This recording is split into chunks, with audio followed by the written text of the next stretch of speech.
My husband emptied our joint account on a Thursday morning.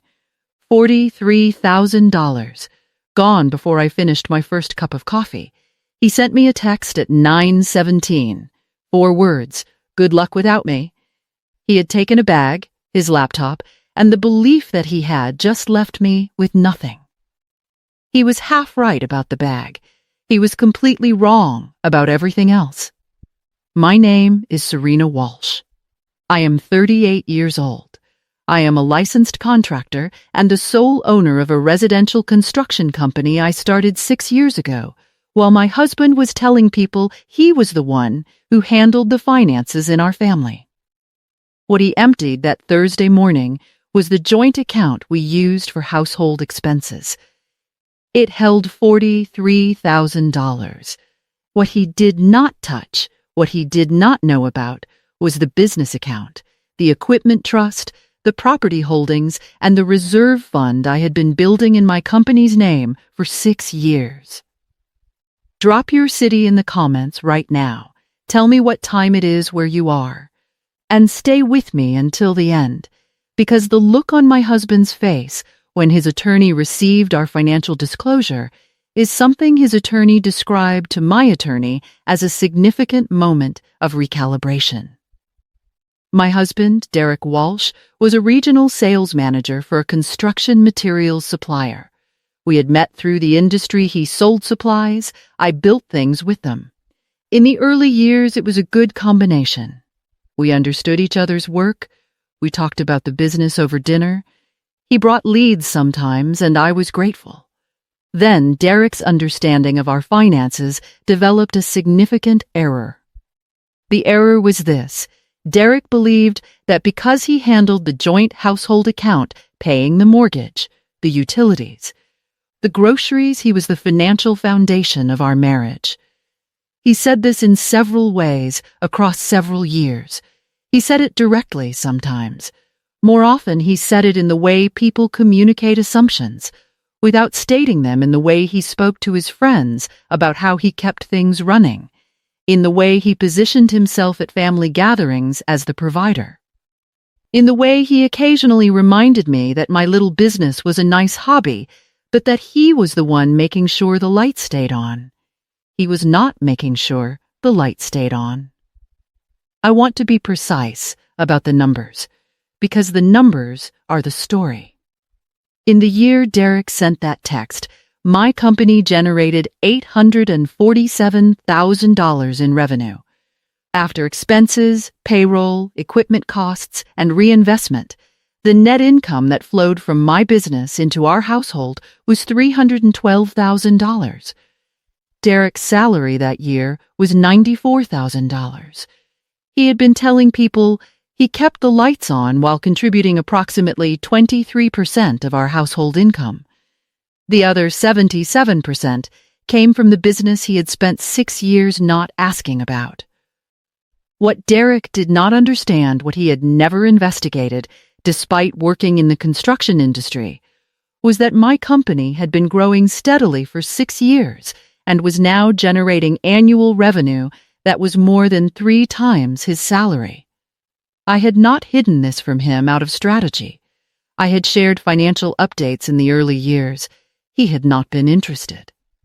He had a tendency to gloss over business details when I raised them, to change the subject toward his own work, to respond with a kind of polite inattention that communicated clearly that he did not consider my business numbers worth tracking closely.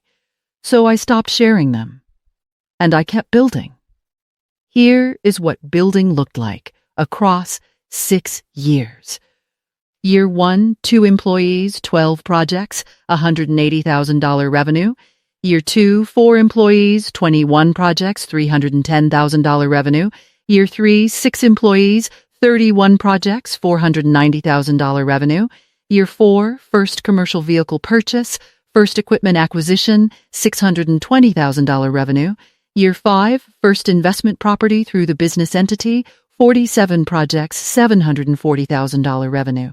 Year 6, the year Derek sent his text, 8 employees, second and third investment properties, $847,000 revenue, and a reserve fund that had been growing quietly for 4 years. Derek knew none of this. He had not asked in year 1. He had not asked in year 6. He had asked about the joint household account, which I funded, and had concluded from its balance that he understood our financial position. The company had started as a 2-person residential renovation operation. By year 6, the company owned 4 commercial vehicles, 2 pieces of major equipment, and held title to 3 investment properties I had purchased through the business entity. The reserve fund alone held $178,000. The total value of business assets, conservatively estimated at the time of Derek's departure, was approximately $940,000. Derek had taken $43,000 from a joint household account and left me what he believed was nothing. He had left me 97% of everything. I want to tell you what I did after I read his text. I finished my coffee. I called my attorney, a woman named Gloria Reyes, who had handled my business incorporation 6 years earlier and whom I trusted completely. I told her what had happened. She asked one question, whether Derek had access to any business accounts. He did not. He had never asked about business accounts. He had never expressed interest in the legal structure of the company. He did not know the name of the business bank. He had signed no documents related to the business entity. In 6 years of marriage, my husband had maintained a comprehensive ignorance of the company that was generating the majority of our household's actual income. Gloria said, "Serena, I think you should hear the full picture before you decide how to respond." We spent 2 hours that afternoon going through everything. Business assets, personal assets, the joint account Derek had emptied, what he was entitled to under marital property law, and what he was not. The conversation that followed was one of the most clarifying I have ever had. What she did tell me at the end of those 2 hours was this: Derek had made a strategic error. He had assumed that emptying the joint account was a decisive financial move. In reality, he had taken the smallest pool of money available to him and had done so in a way that would now be documented as a unilateral action taken without consent, which created its own legal implications in the proceedings ahead. "He thought he was leaving you with nothing," Gloria said. "What he actually did was hand us the opening argument." Derek arrived at the disclosure hearing with his attorney, a man whose reputation in our city was for aggressive negotiation and fast settlements. Derek looked confident. He had been confident since he walked out the door. He had taken the money. He had made his move. He believed the negotiation would happen on his terms. Gloria submitted our financial disclosure first. The document was 41 pages. It covered the business entity in complete detail: formation date, ownership structure, asset registry, revenue history, property holdings, equipment values, reserve accounts.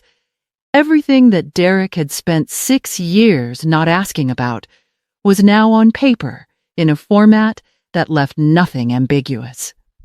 I watched Derek's attorney receive his copy. I watched him turn to page 1. I watched him begin reading. I watched him turn to page 3, then slow down. I watched him lean toward Derek and say something quietly. I watched Derek's face. He looked at the page numbers. He looked at the asset registry. He looked at the property holdings section. He looked up at me across the table with an expression I had never seen from him before, not anger, not contempt, not the relaxed confidence of a man who believed he had already won.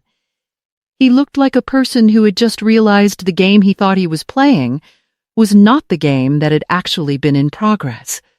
I have thought about that expression many times since. Not with satisfaction, exactly, with something more complicated. Derek was not a bad person. He was a person who had made an assumption and had never been challenged on it, and had allowed that assumption to become so settled that it felt like fact. He had never looked past the visible money to ask what was underneath it. His attorney requested a recess. The proceedings that followed took 5 months. What I received in the final settlement was not everything I had built. Some business assets were determined to have marital components given how they had grown during the marriage. What I received was considerably more than $43,000. The joint account money Derek had taken was addressed in the settlement as an unauthorized unilateral withdrawal. It was returned, with interest as part of the final terms. Derek moved to another city 6 weeks after the settlement closed. I am still running the company. The waitlist is now 8 months long. We completed our 58th project last month. I think about Derek sometimes when I am on a job site, watching the crew work.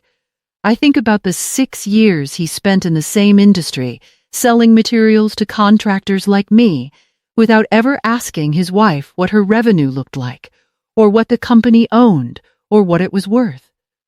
I am not angry about it anymore. I understand it now as something specific, the particular blindness of a person who has decided they already know the answer and has stopped looking at the evidence. The evidence, in this case, was 41 pages long, and it arrived on a conference room table 5 months after Derek sent me 4 words and walked out the door believing he had left me with nothing. The lights stayed on without any difficulty at all. Now I want to hear from you. If someone sent you 4 words and took what they thought was everything, what would you have done next? Would you have panicked? Or would you have finished your coffee and called your attorney? Tell me in the comments. And tell me the city you are watching from. I want to see how far Serena's story has traveled. Subscribe before you go. More stories are coming that you will not want to miss.